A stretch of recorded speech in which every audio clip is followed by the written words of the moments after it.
گروه کاری شعبه اطلاعاتی خبر در اساسیاسی خواجگی‌های دهقانی پولاد باباکلانوف، خواجگی دهقانی باباجان مقصودی، جماعت دهاتی غازیان ناحیه باباجان غفوروف قرار دارد. در این خواجگی 32 گکتار زمینی شالی موجود است و حالا بنابر بارشات‌های زیادی چند هفته آخر نزدیک 10 گکتار زمینی شالی تلف یافته ایستاده است. بارشات پی در پی امسال تأثیر جدی خود را به ساحه کشاورزی گذاشت. تنها از یک خواجگی دهقانی حالا بیش از 10 گکتار حاصل درویده شالی زیر آب قرار دارد. دهقانان میگویند که از سبب بلند بودن نمناک حاصل درویده شده را از زمین برآورده نمیتوانند. از این سبب برای قنوچینی حاصل دیر کردند و همکنون شالی هم نم کشیده تلف می‌یابد. زمین‌های ما درونش بهش وای نمی‌دارد. کامباین رو درآمده شالی کوفته نمیتواند. از این سبب هم خیرمنجا میبریم. من حالتی خیرمنجای دوستان خودتون من یک طرفش رو جا کرده برازیم. از این سبب دیر ماندیم ما. زمینای ما خوش نمیشد. سبب اساسش همین. دهقانان میگویند برای جمع آوری حاصل شالی امسال 20 روز دیر کردند، زیرا سال گذشته سنه 1 نوامبر پورا حاصل را قنوچین کرده بودند. حالا از 32 گکتار زمینی شالی در خواجگی دهقانی باباجان مقصودی ناحیه باباجان غفوروف بیش از 10 گکتارش زیر آب قرار دارد و در حال تلف یابی است. سردار خواجگی دهقانی ایوب نیازف میگوید که دروی شالی هنوز آغاز ماه نوامبر پورا به آخر رسیده بود، اما بعداً بارانگری شد و دهقانان نتوانستند حاصل درویده را از زمین بیرون برآورند. بارانگری شود اونجا شالی ها تر میشد، لیکن همین سال تلفی شالی بسیار شد اونجا. یک 10 سنر اقل تلف شد. اجسام من این ترشندش من کامباین رو هم پخال به ماند شالی ها.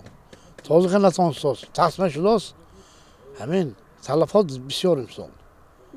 من همه شالی ها تر، آبجازم قدم حالی به بمون.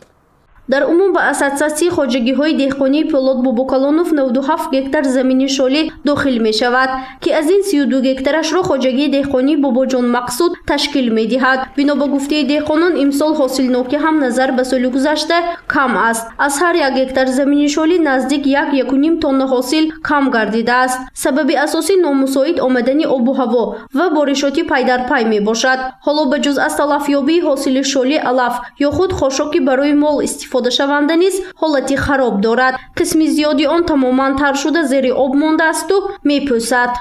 خاشاک قریب که 30% من این لایق و گوته مخلش خواسته است. از این سبب خیلی گرونج هم قیمت میشد، خاشاک هم قیمت میشد. خاشاک هم هر سال یا که نیمگی شده است، نیمگی.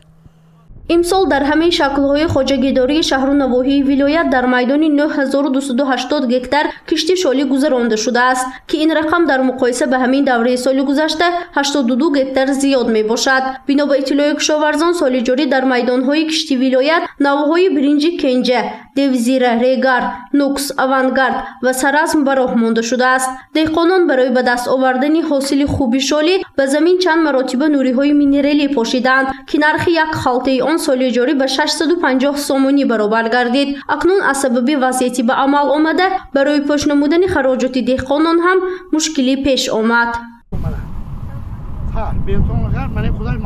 در همین حال از سرایاسی کشاورزی ولایتی سوخت طریق صحبت تلفنی اطلاع دادند که طبق معلومات‌های آماری به حالت سنه 1 نوامبر سال جاری در میدان 6977 گکتار دروی شالی گذرانده شده است. از مقدار عمومی شالی کشت شده باشد بیش از 500 گکتارش حالا قنوچین کرده نشده است و احتمال است که تلف یابد. سبب دیر ماندن دروی شالی را مسئولین به نامساعدی باد و هوا وابسته می‌کنند. حاصل نوکی میانه طبق معلومات‌های آماری به حساب 55 از 50 تا 60 سنیر تشکیل داده شده است. ما در باد و هوای مساعد همون دهقانان حرکت دارد بهتر شالی درویده ذخیره‌های و انبار و سرخانه‌ها و قسمتش برای پروژه قسمتش برای زمستان و سینماهای زمستان سال 2023 برای ذخیره نگاه می‌دارم. бино ба иттилои масъулин новобаста аз номусоидии боду ҳаво истеҳсоли шолӣ дар вилоят ба ҳолати 1 ноябри соли ҷорӣ ба 37706 тонна расонида шудааст. ин рақам дар муқоиса ба ҳамин давраи соли гузашта 7 тонна зиёд мебошад. ҳоло деҳқонон кӯшиш доранд ки давоми 3-4 рӯзи охир пурра шолиро даравида хунучин кунанд. гузориши Фарзона Шамсиева, Насим Раҳимов барои барномаи иттилоотии Хабар.